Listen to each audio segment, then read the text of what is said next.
Astro Sharma YouTube channel में आपका स्वागत। आज आपको गुरु के स्वभाव और कुंडली पे पड़ने वाले प्रभाव के बारे में चर्चा करते हैं। यह ग्रह पुरुष जाति का पीत वर्ण पूर्वोत्तर दिशा का स्वामी होता है। आकाश तत्व वाला है। यह कफ धातु तथा चर्बी की वृद्धि करता है। इसके द्वारा गुल्म, शोथ आदि रोग, घर, विद्या, पुत्र, पौत्र आदि का विचार किया जाता है। इसे हृदय की शक्ति का कारक भी माना जाता है। गुरु लग्न में बैठा हो तो बली होता है, और यदि चंद्र के साथ कहीं बैठा हो तो चेष्टा बली हो जाता है। वैसे गुरु और चंद्र लग्न में या केंद्र में एक साथ हों तो गजकेसरी योग बनता है, जो श्रेष्ठ है। यह शुभ ग्रह है। इसके द्वारा पारलौकिक एवं आध्यात्मिक सुखों का विशेष विचार किया जाता है। अब मैं आपको ये बताने जा रहा हूँ कि गुरु विभिन्न राशियों में किस प्रकार का फल देता है। यदि गुरु मेष राशि में है तो ऐश्वर्यशाली, तेजस्वी, प्रसिद्धि और कीर्ति देता है।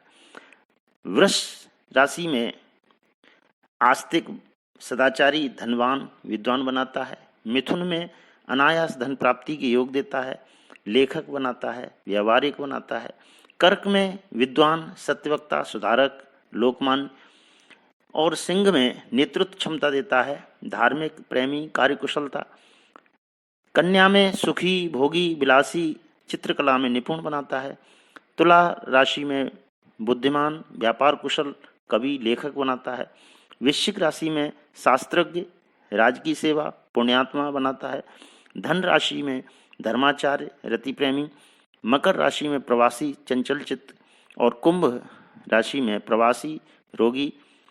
मीन राशि में लेखक, शास्त्रज्ञ, राजमान्य, शांत और साहित्य प्रेमी बनाता है।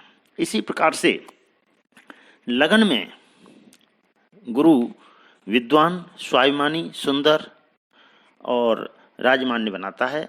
द्वितीय भाव में गुरु सुंदर, मधुरभाषी, संपत्तिवान और संततिवान बनाता है।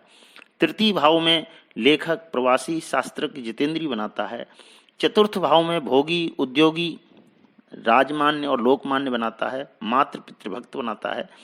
पंचम भाव में ज्योतिषी, कुलश्रेष्ठ, नीतिवान बनाता है।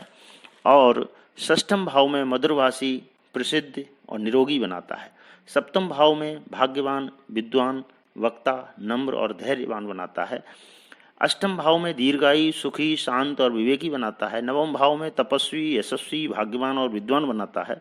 दसम भाव में सत्कर्मी, सदाचारी, प्रसन्न और सत्यवादी बनाता है। 11वें भाव में सुंदर, नीतिवान, व्यवसायिक, धनिक, संतोषी, राजपूज्य बनाता है। और द्वादश भाव में सुखी, मितव्ययी, परोपकारी और लोभी बनाता है। लेकिन ये कहा गया है कि गुरु यदि दूसरे, 5वें, 7वें और 11वें भाव में यदि अकेला बैठा हुआ है तो वह हानिकारक माना है कुछ विद्वानों ने। और इस प्रकार से मैंने आपको गुरु के संदर्भ में विस्तृत जानकारी दी है, जो कुंडली के फलित के लिए बहुत ही प्रभावशाली होगी। इससे कुंडली की भविष्यवाणी 100% सत्य जाएगी।